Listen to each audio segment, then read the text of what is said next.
Eh bien, bonjour à tous, bonjour Alexandre. Donc aujourd'hui, on accueille Alexandre Tsikopoulos. On l'a vu à plusieurs reprises avec le docteur Laurent Alexandre. Est-ce que tu peux te présenter succinctement, Alexandre? Alors bonjour, c'est Alexandre Sikopoulos, comme tu l'as très bien rappelé. Écoutez, c'est simple, je viens de finir mes études de droit. Là, je viens de me lancer dans un projet entrepreneurial où je vais lancer une start-up dans les EdTech. Je suis encore en études de projet, etc., parce que c'est tout récent. Et parallèlement à ça, pendant mes études de droit, en fait, je me suis beaucoup intéressé à l'intelligence artificielle. Et du coup, j'ai commencé à développer il y a 8 mois de ça mon podcast Demain, où j'ai la chance de pouvoir inviter des gens, des intellectuels, des essayistes comme Stéphane Mallard, Laurent Alexandre, ou encore là récemment j'ai invité Olivier Véran où je vais commencer à sortir les épisodes cette semaine. Et j'écris aussi beaucoup sur l'intelligence artificielle en plus d'en parler à travers mes contenus en vidéo, etc. J'ai écrit notamment dans le Figaro, dans Trends, dans la Tribune, etc. Et j'essaye de partager mes réflexions et de m'intéresser le mieux possible à l'intelligence artificielle parce que je pense que c'est un véritable changement anthropologique qu'on est en train de vivre. Je pense qu'on aura l'occasion de détailler tout ça par la suite. Donc voilà. Super, merci pour cette présentation. Les origines et ton parcours, Alexandre, tu te présentes comme technoprogressiste. C'est quoi pour toi cette philosophie? Qu'est-ce que ça représente? Alors, technoprogressiste, je m'intéresse énormément à la tech et à l'intelligence artificielle et à d'autres domaines comme la politique. De toute façon, les deux sont intrinsèquement liés. Et j'essaye malgré tout de rester très positif, parce qu'on le voit bien avec l'intelligence artificielle, ça va avoir des changements et des impacts sur notre société absolument considérables. On parle énormément de perte d'emploi, de revenus universels, de non-complémentarité avec l'intelligence artificielle. Moi, je pense qu'avec une bonne stratégie, on peut rester complémentaire. Je pense que on doit embrasser cette révolution technologique et que ça va nous apporter plein de choses. On va pouvoir vivre bien plus longtemps, on va avoir des progrès scientifiques dans absolument tous les domaines. Et je pense qu'en réalité, on va rentrer en fait dans l'âge d'or et que je suis très content de vivre cette période qui est une période certes vertigineuse, angoissante à certains égards et en même temps très réjouissante. Super. Tu as 23 ans, c'est ça? Je viens de fêter mes 25 ans il y a Tu viens quelques de jours. fêter tes 25 ans, je m'excuse. C'est ça. Et donc, tu es étudiant, tu montes une start-up et tu es créateur de contenu. Comment tu organises un petit peu tout ça? Comment tu organises ces trois casquettes d'entrepreneur ou d'étudiant? Alors, mes études, je viens de finir ma licence. Au début, je pensais partir en master, mais le souci, c'est que les podcasts, écrire des articles, parce que j'ai signé pour écrire un article par semaine d'entraide, ça prend énormément de temps. Je préfère m'arrêter à licence pour le moment et me lancer pleinement dans le contenu à travers les podcasts, les articles et autres. Je fais aussi quelques conférences. Là, j'ai été invité pour quelques conférences. Je passe aussi sur le Figaro TV. Enfin bref, tout ça, ça prend beaucoup de temps, donc c'était compliqué de continuer un master avec ça. Et je décidais aussi en parallèle du coup de lancer une startup dans l'IA parce que je pense qu'il y a des opportunités à saisir parce que ça me passionne tout simplement. Et donc voilà, j'ai envie de me lancer à fond et peut-être que je reprendrai un jour un master dans quelques années. Ça, je peux pas le dire, mais voilà. Ok, et quelle est selon toi la chose qui te motive le plus par rapport à justement au fait d'arrêter tes études pour te lancer à fond? Alors tu l'as dit, j'ai de moins en moins de temps, ou plutôt je consacre mon temps à autre chose. Mais sur ta balance en fait de choix, qu'est-ce qui te pousse le plus vers l'intelligence artificielle et les nouvelles technologies? Alors après, pour expliquer l'arrêt des études, il y a aussi autre chose qui m'a motivé, c'est l'intelligence artificielle, parce que aujourd'hui, la plupart des savoirs qu'on apprend en fait deviennent obsolètes avant même l'obtention du bac ou de la licence ou peu importe des études. Parce que ChatGPT s'est déjà passé le barreau de New York, dont je suis incapable. Il s'est passé les épreuves d'entrée à Polytechnique et tout ça pour dire, on apprend énormément de savoirs techniques qui en fait aujourd'hui peuvent déjà être automatisés par l'intelligence artificielle. C'est pourquoi, d'ailleurs, on l'a écrit avec Laurent. Je pense que les études dans l'état actuel des choses, il y en a beaucoup qui ne servent plus à rien. Je vais prendre un exemple très concret. Médecine, par exemple. Aujourd'hui, vous vous cassez le cul à faire 10 ans de médecine pour au final qu'on vous apprenne qu'il y a la version de O3 ChatGPT qui a 136 de QI, qui est 4 fois meilleure dans la pose de diagnostic. C'est assez démoralisant. Et là, je parle de O3, ce qui n'est même pas la dernière version, car la version GPT-5 Pro, on n'a pas encore les études, mais ça doit certainement être meilleur. C'est pour ça que je pense qu'aujourd'hui, il y a peu d'intérêt en réalité à faire des études, à part à faire plaisir, pour faire plaisir à papa, maman. C'est pour ça que j'ai plutôt envie de me lancer dans un projet entrepreneurial avec l'IA plutôt de continuer à faire des études qui me paraissent un peu désuets. C'est courageux ce que tu fais, Alexandre. Et tu vois, pour avoir deux amis qui sont en médecine, je vois les sacrifices énormes qu'ils font, et même en étant interne, c'est-à-dire avoir passé un cap, c'est une vie très dure. Alors j'ai beaucoup de respect Oui, parce c'est que ouais, j'ai beaucoup de respect parce qu'il y a une forme, tu sais, de principe ou du moins de, comment dire, ils sont assez stricts sur ce qu'ils font, ils limitent leurs sorties, donc il y a vraiment une rigueur à tenir. Mais c'est vrai que se dire qu'on peut être challengé par l'intelligence artificielle à plus ou moins moyen long terme, c'est abyssal, c'est très vertigineux quand on sait l'énergie qu'on y a mis. Justement, si tu te projettes sur 10 ans, comment est-ce que à quoi ressemble notre quotidien avec l'IA? Tu vois, c'est un jeu intéressant de se dire, bah, comment toi, on va parler peut-être sur l'aspect, sur nos relations humaines. Est-ce que ça va changer? Et sur l'aspect travail, donc sur ces deux points, sur l'aspect relations humaines, donc notre relation avec les autres, et sur le boulot, le travail, comment est-ce que tu vois ces changements s'opérer? Alors, juste pour reprendre les études de médecine, après je réponds à ta question. Alors, Laurent Alexandre lui préconise carrément d'arrêter les études de médecine, mais il est un peu radical, un peu provoque par moment. Là, j'ai eu l'occasion d'inviter Olivier Véran, ancien ministre de la Santé sous le Covid. Lui, il préconise pas d'arrêter complètement les études de médecine, mais il pense qu'il faut complètement refonder les études de médecine et qu'aujourd'hui, justement, avec l'IA qui est omnisciente, ça sert plus à rien de faire bac plus 10 et qu'en fait, il faudrait s'arrêter à bac plus 5 et devenir un intermédiaire entre médecin et super infirmière capable de comprendre en fait le diagnostic qui est fait par l'intelligence artificielle et d'exécuter les ordres de l'intelligence artificielle, en gros. Et sinon, pour répondre à ta question, comment je vois le quotidien dans 10 ans, je pense que l'intelligence artificielle, elle est là. Elle va pas disparaître en 2175. Elle va faire que se développer. On va avoir des nouveaux modèles toujours plus efficaces. Si on en croit la Silicon Valley, les GI arrivent, c'est-à-dire une intelligence artificielle qui serait meilleure que nous dans tout, mais pas meilleure que tous les êtres humains réunis, dans moins de 10 ans. Une super IA dans 10 ans, donc là, qui est meilleure que nous cognitivement dans tout. Tout ça pour dire que je pense que l'IA va inonder notre quotidien, qu'on va être obligé de travailler avec, que tous les secteurs d'activité en fait vont devoir servir de l'IA, sinon on risque d'être marginalisé. Et on le voit très bien aujourd'hui, ça se déploie énormément dans les cabinets de conseil, dans les cabinets d'avocats, en médecine, en radiologie, on commence à avoir de l'IA absolument partout. Et contrairement à ce qu'on pensait, il n'y a pas uniquement les cols blancs qui vont être impactés, comme les journalistes et ce que j'ai pu citer précédemment, mais il y a aussi beaucoup les cols bleus. Parce que je trouve qu'on en parle trop peu, mais il y a la révolution robotique qui arrive. Et là, pour quelques chiffres que j'ai lus il y a quelques jours dans les Échos, il y a la Banque of America qui prédit qu'il y aura 3 milliards de robots en 2050. Enfin, il faut bien se rendre compte, 3 milliards de robots, pour une population, on sera 10 milliards à peu près en 2050, il y en aura partout dans les rues. Et les moins optimistes, comme UBS par exemple, ils prévoient 300 millions de robots en 2050. Dans tous les cas, la révolution robotique couplée à la révolution de l'IA arrive. Et ça, c'est dans un horizon assez rapide, dans 10, 15, 20 ans pour les plus pessimistes. Et ça va être terrible parce que comment on va faire les cols blancs, les cols bleus face à des robots qui auront une grande amplitude, une grande agilité, une grande autonomie et qui surtout auront le cul d'un polytechnicien parce que les robots en réalité seront très intelligents parce qu'ils seront boostés à l'IA. Donc notre quotidien dans 10 ans, je pense qu'il sera rempli d'intelligence artificielle, de robots qui vont arriver mais dans un peu plus lointain, dans 15-20 ans. Et c'est vertigineux. Qu'est-ce qu'on fait dès aujourd'hui? Je pense qu'il faut trouver une stratégie de complémentarité avec l'intelligence artificielle. Aujourd'hui, on a du mal à voir les zones avec lesquelles on est complémentaire de l'IA. On le voit bien en médecine où on n'est pas complémentaire du tout et que, en réalité, IA fait mieux que IA plus médecin. Donc, ça fait peur. J'essaye de rester optimiste car je pense qu'avec de la culture générale, de l'esprit critique, on peut trouver des zones de complémentaires, on peut encore travailler. Je ne crois pas qu'on va tous être renvoyés au revenu universel. Je pense que ça va secouer, qu'il va y avoir des pertes d'emploi, mais pas massives comme c'est prédit par certaines personnes. D'accord, c'est super intéressant. Ouais. Et alors, ouais, si on peut reprendre le point sur ce que tu disais en médecine, donc IA plus humain est, comment dire, moins efficace que IA tout seul.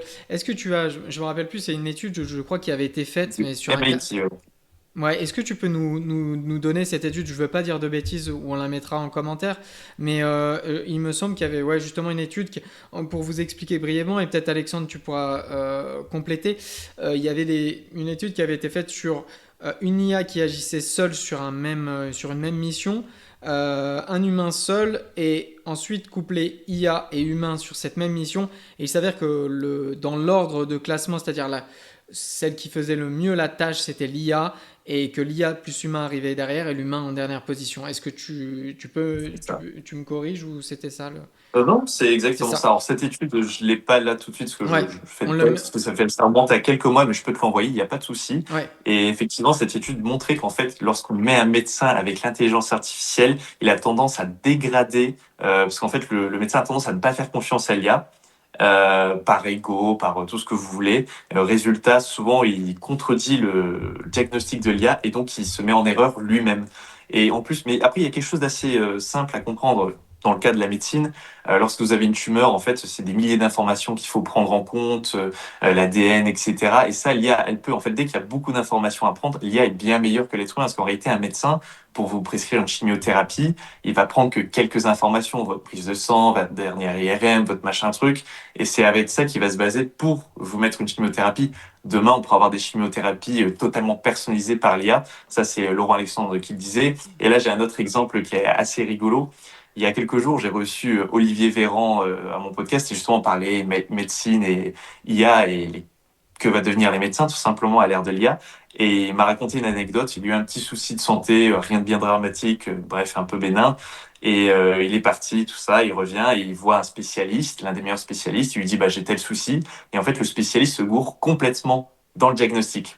Du coup, Olivier Véran, qu'est-ce qu'il fait? Il prend son petit téléphone, pose le contexte à ChatGPT et ChatGPT, bah, je vous le mets dans le mille, il a réussi à trouver le bon diagnostic, le machin, quel médicament prendre, etc. Ah, c'est dingue, quoi. Alors ouais. que pourtant, Olivier Véran, il est neurologue. Et en plus de ça, il avait vu un autre spécialiste. Et malgré ces deux médecins ensemble, ils n'ont pas su trouver la cause du problème, alors que ChatGPT, lui, l'a fait très rapidement. C'est assez vertigineux. Ouais. Là où on peut faire, comment dire, mettre en alerte les gens, c'est qu'il faut tout de même consulter un médecin ou tu vois ce que je veux dire, Alexandre? Il faut aussi, Oui, non, bien sûr. Alors, parce qu'il y a je des gens. préconise à aucun moment qu'il faut, parce qu'il peut toujours y avoir des hallucinations. Alors, ça devient très très rare, mais Hmm. si jamais c'est le cas, ChatGPT peut vous dire de prendre tel ou tel médicament et ça peut vous empoisonner. Donc, et puis il n'y a pas encore les accréditations FDA ou autres. Donc, pour le moment, il faut encore se fier au médecin. Bien sûr. Après, dans 10-15 ans, moi, je pense que quand il y aura les accréditations, qu'on aura des IA spécialisées en médecine, je pense que le médecin aura une obligation de contresigner son ordonnance avec l'intelligence artificielle. Ok. Et peut-être à terme disparaître, mais ça, c'est encore autre chose. Très intéressant. Et rien ne nous empêche de consulter un médecin, comme l'a fait Olivier Véran, Oui, et de coupler avec l'intelligence artificielle, c'est-à-dire que les deux peuvent c'est être ce qu'il fait complémentaires. justement. Mais il y Et, avait et une étude justement. Pardon, vas-y. non, je t'en prie. Ok, mais il y avait une étude justement qui montrait que de plus en plus les gens se tournent vers ChatGPT pour la médecine. C'était aux States, il y a plus de 20% des patients aujourd'hui qui utilisent l'IA pour s'auto-diagnostiquer. En fait, ils mettent directement leur dossier médical au pluriel dans ChatGPT pour avoir une analyse. Mais ça va se multiplier de plus en plus. Car Ok. il faut pas oublier, ChatGPT c'est très récent, ça a 3 ans. Donc Ouais. ça va très vite. Alerte aussi aux données. Alexandre, tu sais, quand on dit ça, donner un dossier Tout à médical, fait. il faut faire gaffe. En fait, je pense qu'il y a des gens qui sont ultra convaincus et qui peuvent aller super loin dans les démarches qu'ils font avec ChatGPT et d'autres en France qui vont être réticents, donc qui vont faire attention. Et c'est tant mieux. Je suis plutôt pour dire faites attention. Je l'utilise au quotidien, mais il faut être conscient qu'il peut y avoir des dérives. Et il y a une histoire que j'aimerais te raconter, Alexandre, c'est l'histoire d'Adam Rain aux États-Unis qui s'est Oui. suicidé. Je ne sais pas si tu as suivi cette affaire. Donc, J'en ai entendu parler, oui. voilà, pour rappeler un petit peu le contexte à nos auditeurs, et ce qui s'est passé, c'est que Adam Rain avait des pensées suicidaires et il y a eu 2000.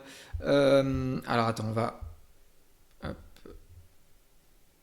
Excuse-moi, Alex, on va couper juste Pas de parce souci. qu'il me dit dans 10 minutes ta réunion elle se coupe. Ah oui, t'avais mis jusque 13 heures, je crois, c'est pour Ouais. ça.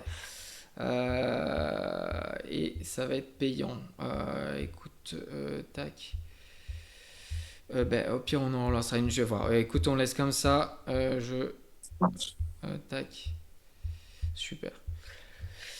Donc, pour rappeler à nos auditeurs l'histoire d'Adam Rain, c'est un adolescent qui avait des pensées suicidaires et ça faisait plusieurs jours, voire même plusieurs semaines. Il s'est confié à ChatGPT, je crois qu'il y a eu conversations qui ont été recensées. Et il s'avère qu'à certains moments, ChatGPT lui a même conseillé de garder secrètement son envie de se suicider. Et ça va même plus loin parce que Adam Rain voulait laisser des indices à sa famille du fait qu'il n'allait pas bien. Et donc laisser des indices dans la maison, une corde ou des choses comme ça pour alerter. Et ChatGPT lui en a dissuadé. Donc je ne sais pas quel était le modèle, je ne sais pas, mais voilà, il faut quand même être conscient que sur le plan affectif et des fois même sur la médecine, on peut voir ça comme un confident, mais il faudra toujours aussi être entouré de nos proches et que les relations humaines Bien sûr. resteront un phare et quelque chose qui va nous guider même dans les années à venir. Ne pas être esselé parce que c'est ce qui s'est passé en fait, il s'est esselé et il est devenu ChatGPT a été son bourreau en quelque sorte. Voilà. Ah, Pour ça, ah pardon, excuse-moi. ah, pardon, mais c'était juste, je pense qu'il serait intéressant de voir la version, parce que je sais que GPT-5, dès que vous demandez pour prendre des médicaments, ce genre de choses, il est très réticent, il fait extrêmement attention, donc il faudrait voir quelle version. Oui, Mais après, malheureusement, ce genre de cas, ça risque de se multiplier, parce que bah, il y a 800 millions d'utilisateurs de ChatGPT, et les gens n'ont pas attendu ChatGPT pour se suicider. Donc, statistiquement, dans 800 millions sur 7 milliards, ça fait une personne sur 7 qui utilise ChatGPT, quasiment, je grossis. Il y aura forcément des gens qui vont se suicider en utilisant ChatGPT. Il ne faut pas non plus faire de lien trop fort. Après, dans ce cas-là, effectivement, apparemment, c'est quelqu'un qui s'est isolé avec ChatGPT. Et c'est assez dramatique parce qu'on voit que les gens se tournent de plus en plus vers l'IA, mais les gens qui sont seuls, qui ont des difficultés sociales, vont de plus en plus se retrouver isolés avec l'intelligence artificielle. Et c'est justement Raphaël Gaillard qui est à l'Académie française et qui est normalien et psychiatre, qui alerte énormément sur ces sujets-là. C'est d'ailleurs le pionnier en France, pardon, qui pense qu'il va y avoir plein de maladies psychiques qui vont se mettre en place liées à l'essor de l'intelligence artificielle et qu'il va falloir mettre en place des systèmes de sécurité, il va falloir réguler, il va falloir mettre des alertes en place et il y a vraiment beaucoup de travail de ce côté-là. super. On va faire un virage un peu à 180 degrés. On va parler de l'Europe. Alors, finalement, on parle de régulation, donc on n'est pas loin de l'Europe. Penses-tu vraiment que l'Europe puisse, comment dire, faire la course avec la Chine et les États-Unis qui ont pris une avance colossale dans ce domaine? Alors j'aimerais croire qu'avec une bonne stratégie sur 30 ans, en investissant énormément, on peut y arriver. Mais force est de constater que dans l'état actuel des choses, on en est très loin, parce qu'en réalité, on n'a pas d'écosystème. On est incapable de payer des chercheurs 100 millions, voire 1 milliard, comme le fait Zuckerberg avec Meta. On a certes Mistral, qui est notre pépite française et même européenne, valorisée à 10 milliards, enfin 12 milliards d'euros et 14 milliards de dollars, si je dis pas de bêtises, suite à la levée de fonds d'ASML. Mais bien que ce soit une hirondelle, malheureusement, ça ne fait pas l'été, car il faut bien resituer Mistral sur l'échiquier. Mistral doit évoluer face aux GAFAM, qui pèsent plus de 10 000 milliards de valorisation. OpenAI, qui a 300 milliards, qui va faire une levée de fonds qui va encore exploser. C'est là, les GAFAM, tout cumulé, ils investissent à peu près plus d'1 milliard par jour dans l'intelligence artificielle et la recherche. Donc, face à ça, Mistral ne peut pas grand-chose. Malheureusement, on arrive à faire des choses extraordinaires et il faut soutenir de toutes nos forces Mistral. Mais il faudrait commencer, et ça, c'est un levier qu'on a dès à présent, par arrêter avec la réglementation, parce qu'on a les réglementations les plus dures et les plus strictes d'Europe. Enfin, on a l'IA Act, on a le RGPD, on a le DNA, etc. Alors, certes, on va dire ça protège nos consommateurs, mais la réalité, c'est que l'Europe n'arrive pas à se réinventer industriellement à cause de toutes ces réglementations qui pèsent énormément. Et il faudrait commencer par un petit peu déréguler, je pense, pour donner une bouffée d'oxygène à nos startups comme Mistral et investir massivement dans Mistral et récupérer nos cerveaux qui partent aux États-Unis. Super, merci pour cet acte d'engagement. Et quels sont les conseils que tu donnerais justement à un jeune qui veut entreprendre et qui est donc en France, vers quoi tu te dirigerais si tu débutes? Et disons que la réponse peut être faire ce qu'on aime. Ça, c'est très important. Mais Oui, c'est le plus important. voilà. Mais si on aime la technologie, si on aime l'intelligence artificielle, si on est justement happé par tous ces sujets, quels sont selon toi comment dire, les sujets d'avenir par rapport à ce domaine? Alors, il faut pas être naïf et expliquer aux jeunes qui vont faire les GAFAM d'Europe et se lancer. Ils vont pas concurrencer les modèles frontières. En revanche, je pense qu'il y a plein de choses à faire. Il y a des verticales à faire avec des wrappers, etc. On se branche directement avec une API sur les grands modèles. Je pense qu'on peut mettre en place plein d'applicatifs. Il y a plein de choses à faire. Mistral l'a démontré qu'on peut faire des choses. Et donc, lancez-vous, foncez. Surtout, faut s'entourer des bonnes personnes. Faut lire les échos tous les matins pour avoir un minimum de connaissances économiques, surtout quand on vient pas de ce milieu, qu'on n'a pas fait une école de commerce ou autre. Il y a beaucoup d'opportunités. En plus de ça, il y a pas mal de choses qui ont été faites avec la BPI France et autres. Et donc, je pense qu'on vit vraiment un âge d'or.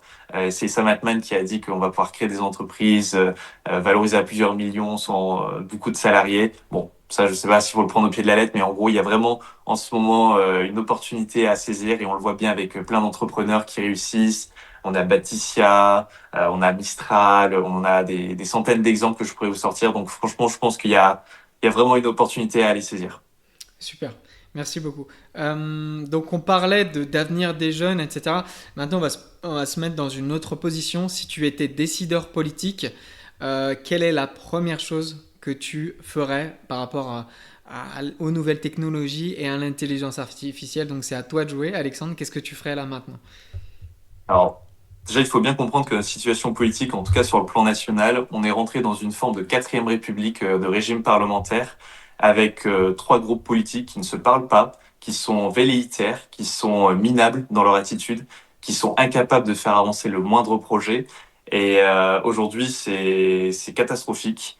Notre classe politique, le niveau s'est complètement effondré. Là, j'ai un exemple qui me vient tout de suite en tête. Je suis pas pour un parti ou pour un autre, mais il y a Éric Coquerel, qui est, il faut bien retenir, il est député LFI depuis plusieurs années. Il est président de la commission des finances à l'Assemblée nationale. Il allait sur un plateau de BFM Business il y a une semaine de ça. Et la journée, je lui demandais qu'est-ce que vous pensez de Mistral, d'Arthur Mensch, etc. Il savait pas répondre. Le mec ne savait pas répondre, c'est-à-dire que il a jamais lu de journal économique de sa vie. Je sais pas ce qu'il fait, mais c'est pas possible de ne pas connaître Mistral aujourd'hui. Ça fait 3 ans que c'est créé, on en entend tout le temps parler, et le mec ne savait pas ce que c'était. Donc, à moins qu'il lise le journal de Choupi, je sais pas ce qu'il fait de ses journées. Donc, on a vraiment une élite politique qui est en désilitude, qui est nulle, qui est pas du tout au rendez-vous, parce qu'on est quand même en train de vivre un vrai changement anthropologique. Faut bien comprendre qu'aujourd'hui, c'est déjà le bordel, mais demain, ça sera encore plus le bordel avec la super IA. Et pendant ce temps-là, on a des politiques minables qui se crient le chignon et qui sont incapables d'avancer sur les dossiers, qui en plus ont un niveau assez merdique. Donc, je pense que, alors ça, c'est une idée que je suis en train de faire émerger petit à petit, qu'il faudrait complètement réorganiser notre système institutionnel, je sais pas, avec une sixième république, par exemple, pour rehausser le niveau des députés. Il y a des choses très simples qu'on peut faire. Par exemple, organiser un débat télévisé obligatoire pour tous les gens qui se présentent en circonscription. C'est très con comme idée, c'est vraiment très con, c'est très simple. Mais la plupart des députés en circonscription n'ont même pas besoin de débattre avec l'autre qui se présente. Ils disent bonjour, ils serrent des mains et les mecs sont élus parce qu'ils sont la bonne étiquette politique et parce que leur gueule a plu. Et au final, on les a pas interrogés sur le fond. Qu'est-ce que vous pensez de l'écologie? Qu'est-ce que vous pensez de l'économie? Qu'est-ce que vous pensez de l'intelligence artificielle? Et ces mecs sont élus avec un niveau qui est juste catastrophique.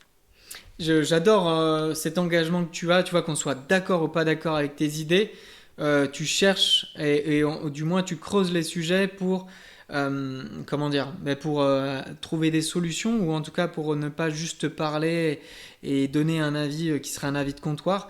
Et d'ailleurs, il y avait une phrase qui disait si tu ne t'occupes pas de la politique, c'est la politique qui va s'occuper de toi. Et je Tout à pense que fait. ça peut résumer un petit peu ton caractère. En tout cas, félicitations de t'engager là-dessus.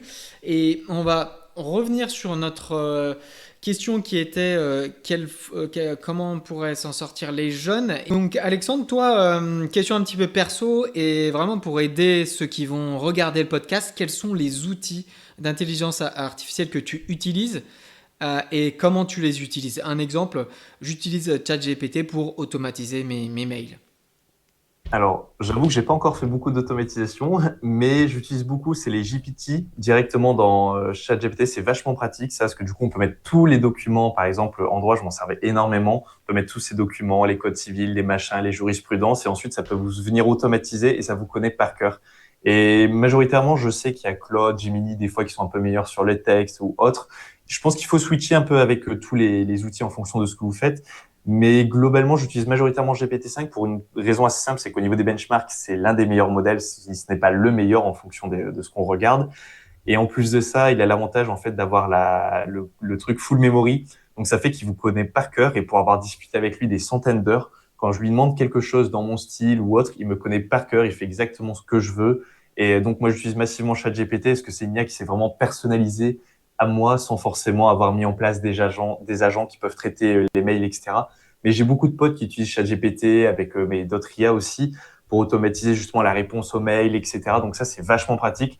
Et là, mon entreprise, quand je vais la développer un peu plus, je pense que justement, je vais mettre en place ces agents automatiques qui font vraiment gagner beaucoup de temps. Je sais qu'on peut faire ça aussi pour les plannings, c'est vraiment pratique. Tout à fait. Ouais, tu as des plateformes comme N8N ou Make que nous, C'est ça, j'avais plus le nom, mais c'est ça, ouais. que nous, on pratique souvent parce qu'on a aussi une boîte où on automatise avec des clients. Ouais, Et c'est assez fou. Les GPT ou GPTs sont vraiment très bien aussi. Je m'en sers aussi. c'est Euh, plus simple, c'est plus c'est accessible. c'est plus accessible, exactement. Les GPT, c'est comme si vous formiez un dossier sur ChatGPT et vous l'entraînez, ce dossier, vous entraînez un agent, mais il va falloir aller toujours le questionner. Alors que les automatisations, c'est un peu différent, elles sont autonomes. Dès lors que vous recevez Ouais, un email, par exemple, il va aller chercher dans sa base de données et le mettre en brouillon ou répondre directement selon si vous mettez human into loop, c'est-à-dire si vous décidez de valider le brouillon ou si vous faites entièrement confiance à l'intelligence artificielle.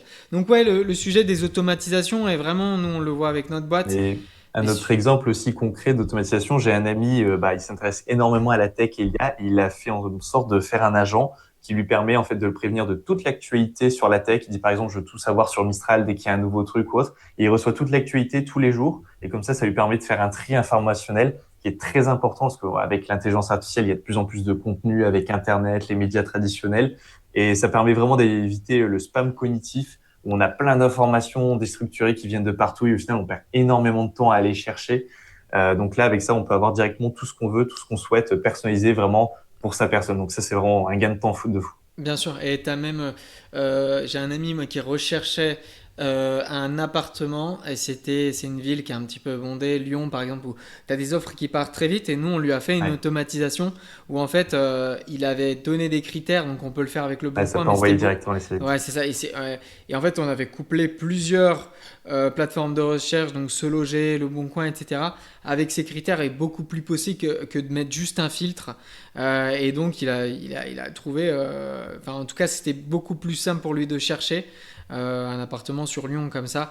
Il y a même d'autres sujets qui sont sur l'automatisation aussi, les factures. Nous, avec notre boîte, ben, on automatise beaucoup. Quand on reçoit une facture, par exemple, Ouais, d'un forcément. freelance ou quoi que ce soit, tout de suite, c'est intégré à Conto, qui est notre banque professionnelle, et ça renvoie directement le paiement de manière automatique en validant que le paiement a bien été fait. Si tu devais, Alexandre, nous conseiller une personne à interviewer sur ce podcast, qui serait-ce? Alors, tu as déjà fait Laurent Alexandre, il me semble. On va faire. Ah, bon, ok, bon, Laurent Alexandre, ça c'est sûr. Vieux crocodile de la mare, mais un grand storyteller et un grand connaisseur de ces dossiers-là, juste incroyable. Stéphane Mallard, très intéressant également, beaucoup sur la disruption des managers, etc. Et je pense aussi, il y a Olivier Babot qui va justement sortir un livre, Arrêter de faire les études liées forcément à l'intelligence artificielle, qui est un grand économiste et autres, qui connaît très bien le sujet, qui a beaucoup écrit sur la révolution robotique.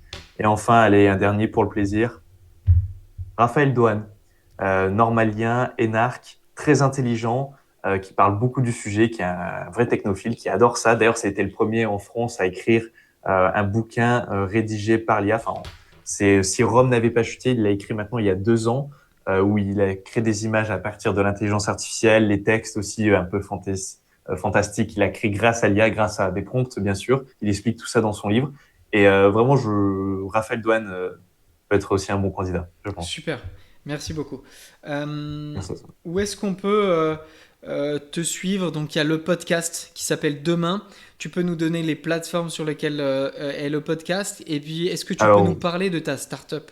Donc sur les deux points, ton podcast, la startup, et puis où est-ce qu'on te suit, les réseaux? alors, pour me suivre, c'est assez simple, où il y a les podcasts, les shorts, etc. C'est sur Instagram, TikTok, Alexandre Sikopoulos. Podcast, c'est directement le lien qui renvoie à YouTube où il y a podcast vidéo avec les invités. D'ailleurs, je vais le sortir aujourd'hui avec Laurent et Olivier, c'est bientôt. Pour la startup, alors pour moi, je suis encore en cours d'études, parce que, enfin, en cours d'études de marché, pardon. D'accord. Je suis en train de voir ce que je pourrais développer, mais en gros, ce sera dans les EdTech, donc ce sera dans IA éducation, je pense, pour donner une thématique, pour comprendre un peu ce que je cherche à faire. Ça serait trouver des outils pour trouver la complémentarité avec l'intelligence artificielle pour accompagner justement les managers et les salariés dans ce monde vertigineux et avec beaucoup d'automatisation. Ok, super. Et ça s'appelle, tu as une idée du nom? Pas encore, ça va arriver. Alors, je suis en train de voir pour déposer les D'accord. noms. Bon, je vais pas le donner, Bah, bien sûr. Ok, ok. mais je suis en train de regarder parce que à chaque fois que je trouve une idée de nom bien, je trouve que c'est déposé. Donc là, je suis en train de voir ça avec l'avocat. Donc voilà. Super. Eh bien, merci. Donc, vous voyez le nom qui s'affiche à l'étang Tsikopoulos. Nous, on a échangé via Instagram, donc vous pouvez aussi aller le contacter par Instagram. Je vous invite à regarder son podcast, enfin à écouter son podcast demain, et puis des interventions avec Laurent Alexandre qui sont très intéressantes. Voilà, on a un résumé en fait en quelques points sur l'avenir de l'IA, le rôle de l'Europe, mais aussi un petit peu d'une manière entrepreneur de voir la chose, entrepreneuriale. Je vous remercie de votre fidélité à The French Boat. Je vous invite à vous abonner, à cliquer sur la petite cloche pour recevoir les notifs et puis à commenter. Est-ce que tu as un petit mot de la fin, Alexandre, pour nos auditeurs? Alors déjà, merci beaucoup à toi de m'avoir invité. Et le petit mot de la fin, le monde qui vient est vertigineux, plein d'opportunités. Il n'y a pas de place pour les grosses feignasses. Il va falloir beaucoup travailler, mais il y a plein de choses à faire et je pense qu'on va vivre un siècle absolument merveilleux. Merci, Alexandre.